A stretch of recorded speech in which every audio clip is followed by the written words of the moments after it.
Charles I, the only British king to have his head chopped off. He fell out with his parliament.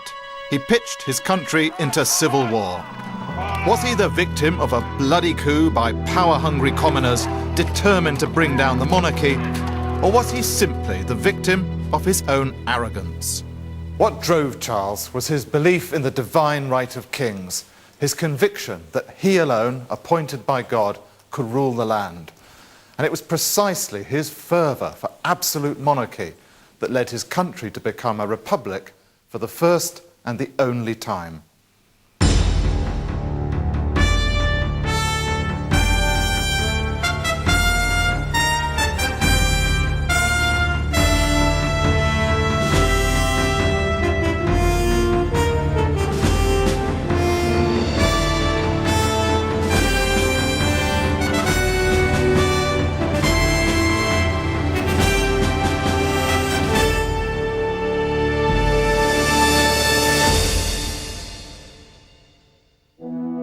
In 1603, James VI of Scotland moved from Dunfermline Palace, just outside Edinburgh, down to London to become James I of England, successor to the Virgin Queen Elizabeth.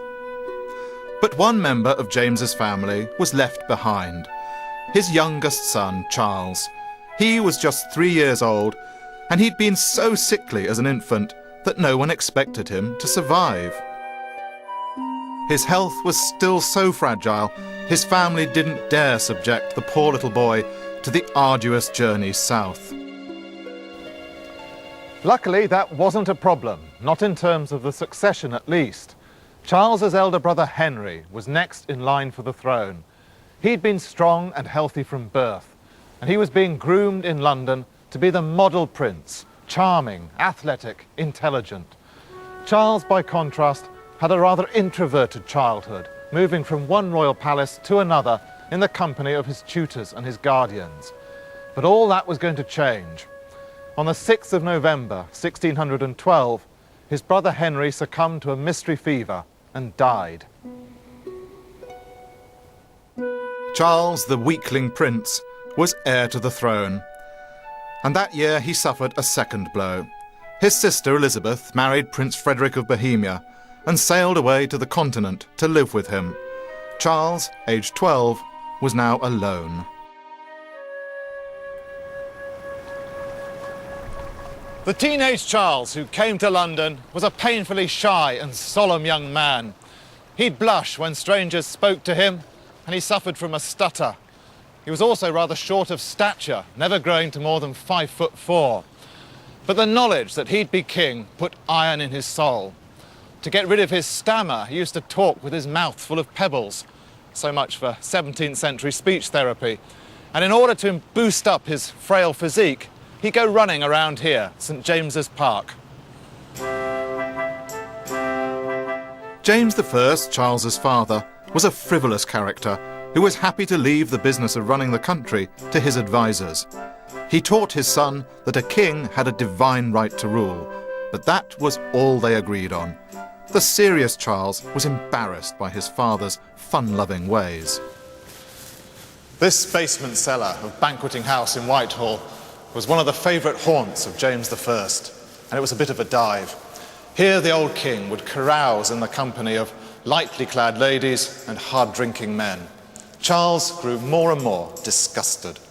A young man called George Villiers, the son of a penniless squire, was James's favourite, and rumours abounded of their homosexual love affair. People gossiped that Elizabeth was a king, now James is a queen.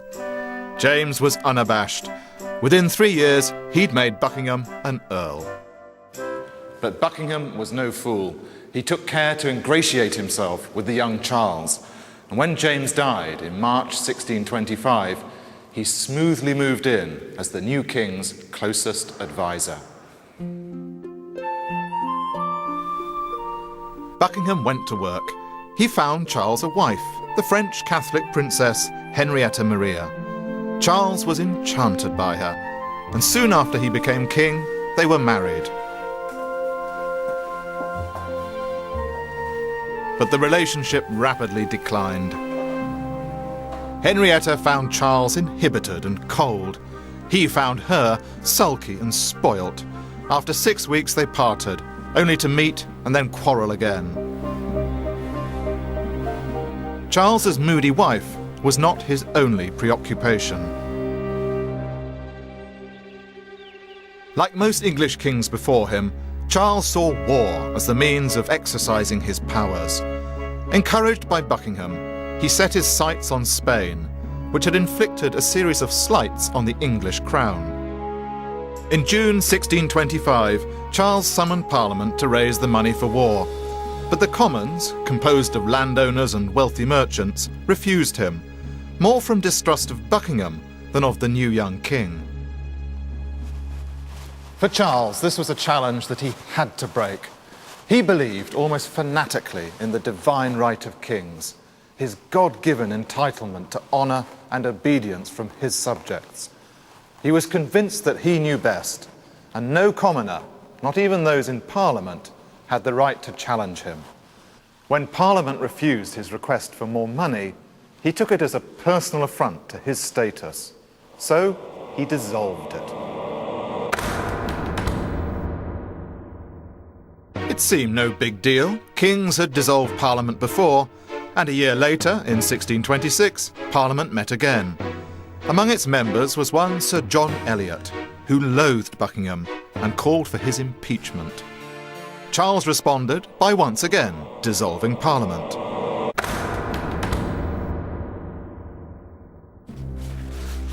Buckingham's influence was stronger than ever.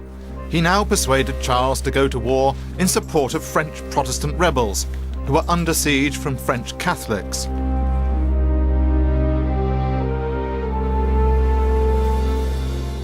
Charles agreed and made Buckingham his Lord High Admiral.